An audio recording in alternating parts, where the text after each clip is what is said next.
What's up guys, welcome back to my channel. My name is Tamra if it is your first time here, and thank you so much for clicking on my video. Today's video is going to be all about the base. I get a lot of questions on how I achieve my perfect base, so I thought I would do a video on it. I tried my best to explain everything, the purpose of everything, and how I blend things out using different brushes, using a sponge versus the brush. Hopefully you learned something and venture out and buying things to achieve your perfect base.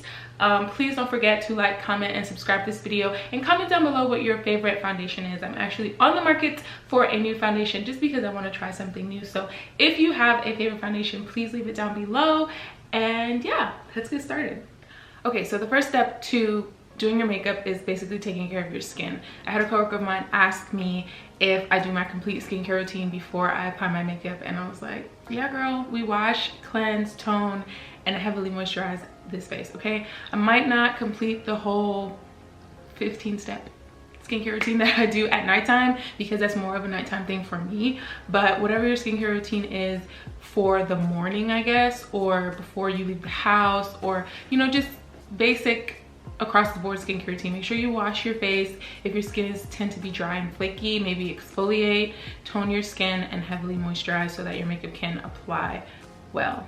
All right, so once your skin is clean, moisturized, you want to go in with the primer. I use two different primers depending on what type of look I'm going for, where I'm going, what I'm doing, or what my skin is doing. Most of the time I grab the Milk Hydro Grip Primer, which is great for helping my makeup apply evenly and kind of helping it stick and stay a little bit longer. And when my skin is looking a little bit more patchy, or I feel like my pores are really big, I'll go in with the Tatcha Silk Canvas primer. This retails for like $60 something, but I have the small size, and sis, hopefully it'll focus. There we go. There's quite a bit of stuff in here and you only need a little bit. So buyer's remorse, or for us girls out there that have buyer's remorse, check out the small size before. And this is also the mini size, but I love this, so once I run out of this, I'm gonna purchase the full size. So those are the two primers I use. There are different types of primers for different types of skin. Buy what suits your skin type. I have combination skin. I usually get oily in my T-zone, and everywhere else is usually dry. So I think that's why I gravitate more towards the Hydro Grip Primer. For foundation, this is my holy grail. The Smashbox Studio Skin 15-Hour Wear Foundation. It's a hydrating foundation, but I find that it doesn't leave you looking wet and dewy like a lot of other hydrating foundations, which is why I like it. And it lasts as long as you have it on your face, pretty much. I've never actually had to wear my makeup for 15 hours, so I think that's pretty good. And then to apply my foundation, I use the Real Techniques Expert Face Brush. It's a dome-shaped foundation brush. I have 3 of these. I love this brush. I probably will never use another foundation brush as long as I have this one. It just helps me blend out my makeup seamlessly, buff it out for it to be airbrushed enough, but still give me full coverage. Like I said, I have 3 of these. I recommend this brush. It's inexpensive and it works. Now, I usually do just 1 pump on each area of my face. Now that might seem like a lot for some people, so do what works for you. And I start in a stippling motion pretty much all over my face. I should have clipped my hair back. And I just kind of spread it out, and I'm patting and pushing the product into my skin as opposed to wiping it, because that's just kind of moving it everywhere, and I don't want to do that. I want it to stay where I put it. So I'm pushing the makeup into my skin and not wiping it all over. I start to wipe when I want to blend, which is when I get down to my jawline and into my hairline. So when I get down here, I'm wiping, pulling it down to blend it into my neck, but on my face, I'm pushing it into the skin. And as you can see, I had a spot right there, and patting it helps cover up those spots. I don't really color correct anymore because my foundation does it for me. And see, when I get to my brows, I just kind of go around them, just, you know, carve them out. Need a little bit more. That's like a half a pump. Okay, now it looks a little bit off, like it may or may not be my skin tone, but once it oxidizes, settles into my skin, into my concealer and everything else, it usually comes together. Speaking of concealer, let's go ahead and grab our concealer, the one that I use all the time, 9 times out of 10, the L'Oreal Infallible Full Wear Concealer in the shade 415 Honey. I have other concealers, but I always end up going back to this one. It's full coverage. It does not crease as much as the other concealers that I have. It's inexpensive, okay? I'm a creature of habit. When I find something that I like, I usually stick to it. Now, there are 2 different ways you can apply your foundation.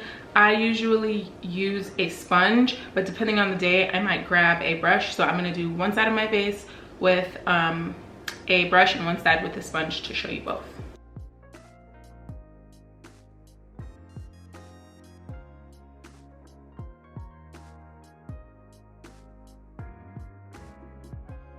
Okay, so the sponges that I usually use are the Real Techniques, I think it's called a beauty sponge, and I just recently discovered the e.l.f. cosmetic sponge. Don't sleep on e.l.f. This sponge was $3 and it blends stuff out like a dream, okay? But today I'm gonna use my Real Techniques sponge, and usually when I apply my concealer, I let it sit for a little bit to help it dry down. The purpose of letting it dry down is so that when you start to blend it out, it doesn't kind of go everywhere. It's still wet when you just apply it to your face. So you want it to settle a little bit so that it kind of stays in place and you can control it more when you're blending it out. All right, so with my wet sponge, I'm going to just start. You kind of just have to go in with it because you can't control too much. You don't have much space control with this, if that makes sense. So I just go right in over it in a patting motion, again pushing it into my skin as opposed to wiping it away, and blend it out to the best of my ability. You just kind of have to play with the beauty blender and see if it works for you when you're doing your makeup. I find that I don't like using it for foundation because it's just too much work, like pouncing this all over your face. You're gonna have a swole arm by the time you're done. Like, I just don't like it. And I found that I would have like circular spots when I would take a picture from trying to blend it out. It wasn't for me, okay? And that's pretty much it. And what I always do is I go back in with a brush, my foundation brush, and pat out the excess so that I don't have any harsh lines, so that it just kind of blends seamlessly, as opposed to a bright demarcation as to where I stopped. Still pushing, and when I got to my hairline over here, I kind of blended out, okay? Now, the brush that I use is another Real Techniques brush. It is their setting brush, so it's meant for powder, but I like to use it for foundation, for concealer. And when I start on the outer edges because that's where I want to blend into my foundation, right? So along the outer corner, so I haven't gone here yet, I'm still out here. And I'm just kind of blending out the edges, so no harsh lines. And then when it's time to go up under here, I'm patting again, pushing into the skin because that's where I want the most coverage, directly underneath my under eye, okay? And same thing, even though I use the brush, I go back over it with my foundation brush just to ensure that everything is blended out and we look natural, okay? Then for the rest of my face, I'm just gonna take the beauty blender just because it's faster, and I'm just gonna blend out all those other areas that I put concealer.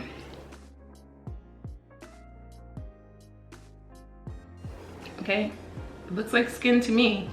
I don't see anything too harsh, I don't see anything too bright. It all just kind of flows, okay? All right, so now it's time to set our skin. All of the liquid that we just put onto our face could potentially move if we don't set it. So what I like to use to set most of the time is my beauty blender. So I'm going to mix my two, oops, that's the cover. I'm gonna mix my two favorite powders. This is the Sacha Buttercup powder and this is the Fenty Beauty setting powder in the shade Cashew. So what I usually do when it comes to the sponge, I'm gonna stick sponge and brush just so you see the difference. I usually just tap my sponge into the powder, same thing, both of them. And then with the sponge on the back of my hand, I just kind of press it to get the excess off and go straight in. And once it's there, I just kind of push and keep pushing until majority is gone, right? And then I go in with a small brush and brush away the excess. I'm bringing some of this excess powder and concealer, whatever, over my mustache just so that I don't have a shadow from here being highlighted, here being highlighted, here being highlighted, and this not. It'll just create a mustache, and we already have a mustache so we don't need to make it any darker. All right, so that's one side of the face set. And then with that same brush, how I would usually set my face with this brush, same thing, just swirl my brush in both of those powders and tap off the excess, and I would just pat in that highlighted area.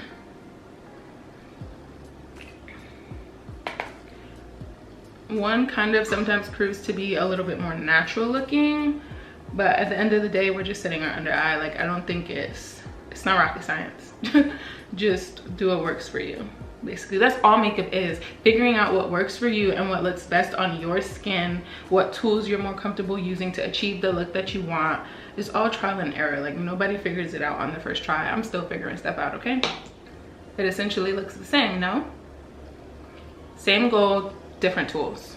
Okay, now for the rest of the face. I go in with my MAC Mineralized Skin Finish in Dark Deepest and this huge Real Techniques powder brush. I've had this brush for years. It's so dirty, but it's my holy grail brush. It's a little dirty right now, but I love this brush. But any fluffy powder brush would do. I have one from e.l.f. that I use all the time. You can't really go wrong with a powder brush. I just like this one because it's humongous. So I just dip this in that, and I push that into all the other areas that I did not set with my setting powder. Over my nose, my forehead, and this just kind of evens everything out for me. Get under here, because don't forget we blended down here. We need to set that as well. All right, we're almost done, guys, almost done. I know this seems like a lot of steps, but that's because it is. You're creating a whole new layer of skin, basically a whole new face. You prep your skin so that everything lays good, you know. You do your foundation to create a new layer of skin, a completely even layer. Then you go in and you highlight to bring light back into your face. If you didn't have on any makeup or foundation, those parts of your face would naturally be highlighted lighter than the other areas of your face. Then you go in and you contour to bring shadows back into your face, because naturally that is where you would have a darker area. That is where the light might not hit as easily. Then you set everything just so that it stays in place, and then you go in and you highlight the high points of your face, because if you were standing in the sun, those are the points of your face where the sun would naturally hit. So that's where you put highlight on the high points of your skin, okay? I hope that makes sense. Speaking of contour, I have been using these two products to contour the most recently. The Hoola Toasted Bronzer from from Benefit, excuse me, and the True Complexion Contour Palette from Black Radiance. I was asleep on this and finally decided to just buy it because I kept seeing it everywhere. It's a banger. It comes with 3 shades. This is the Dark to Deep palette, and I use that middle one. It's kind of like a dupe for the Hoola Toasted Bronzer, but I'm gonna use this one today, and I'm gonna use 2 different brushes on each side of my face, achieve the same effect just like I did with the concealer. So first I'm gonna just go straight in. This is a small, kind of, it's not really dome shaped. This is a small, looks like a small foundation brush to me. This is from, don't know where it's from, the name of oh, here it goes. It's a Luxie small contouring brush. See? Okay. So I'm gonna just dip into that product. And if you need help finding your where to contour, do that little jaw trick, but I'm used to it. So I'm just gonna go straight in and I'm just gonna pat that product in where I want it. This smaller brush kind of helps you control where your product is going, as opposed to using the bigger brush, which I'll show you on the other side. Same effect, but I feel like this is great for beginners that aren't used to contouring. You just pat, you see, you just warm up the base. Same area that would naturally have a shadow, you're just adding that shadow back because you took it away when you applied your foundation. Now for the other side with our fluffy brush, this is a blush brush from Real Techniques. If y'all can't tell, I love Real Technique brushes. They're inexpensive, they're good quality, creature of habit, okay? Same thing, tip the tip of my brush, swirl that around, tap off the excess, and I go straight into that area. And this time, because of the type of brush that it is, I can still pat if I wanted to, but I just find it easier to just kind of sweep it across my jaw.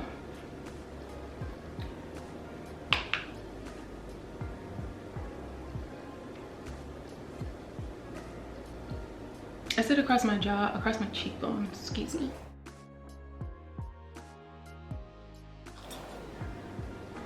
I just take my time with this brush.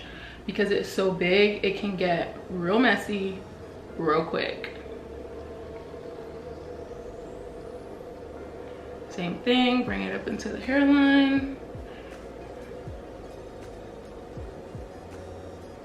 All right, now that we got our bronzer on, it's time to do some blush. I usually gravitate towards nude tone blushes and orange tone blushes, just preference wise. I don't really like the cool pinks and the berries too much.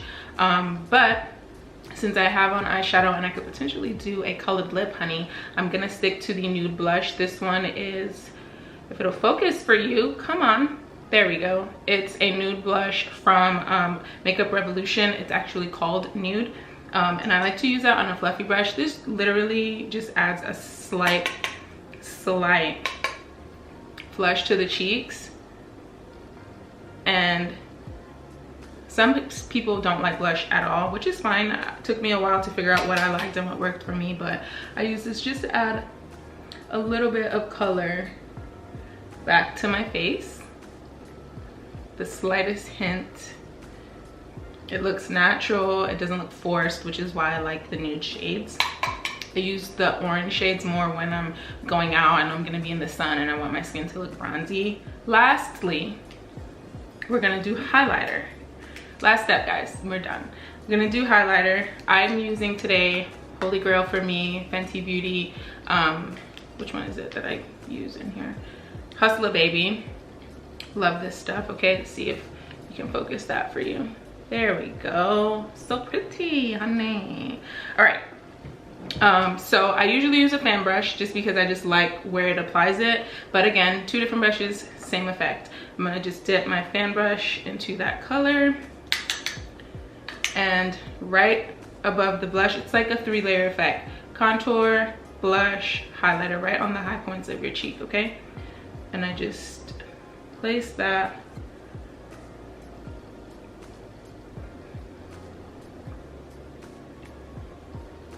And I start with a little and work my way up till I'm satisfied.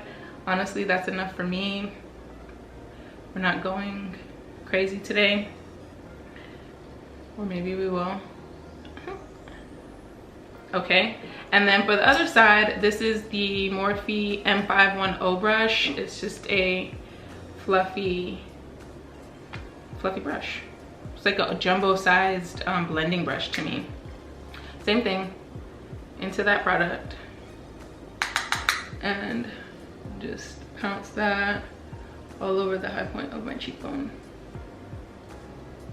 Okay, so our last step is going to be setting spray. I use the Morphe Continuous Setting Mist. I love this because it's inexpensive. It comes out literally as a mist as opposed to a harsh spray, and it just kind of helps my makeup settle into my face a little bit better, get rid of that cakey look.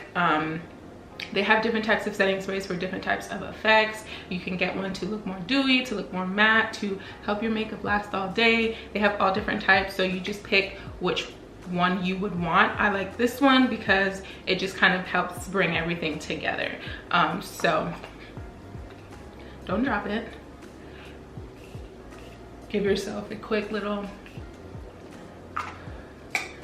spray down, let that dry, and when you're done, your skin should look like skin. And once you're done with your setting spray, that's pretty much it. You're done with your face makeup. So I'm gonna go finish the rest of my eye makeup, add a little lip, and I'll be right back. Oh, this red lip is coming for me, honey. I have not done a red lip since like last year, and I used to wear a red lip all the time in undergrad. It was disgusting. Literally just red lipstick, no foundation, no nothing, just red lipstick, mascara. What? Girl, it was a mess. But we cute today, honey. Our face is snatched, we're highlighted to the gods, and we can't even go nowhere because COVID-19 is still out here acting a plum fool. So we're just gonna take some cute pictures, all right? I hope you enjoyed this video. I hope you learned something. I tried my best to explain everything to the fullest. Hopefully it made sense, because I can be kind of scatterbrained if you didn't already notice that. But like I said, I hope you enjoyed. Please share this video, like it, comment down below your favorite foundations like I said, and I'll see you in my next one. Bye.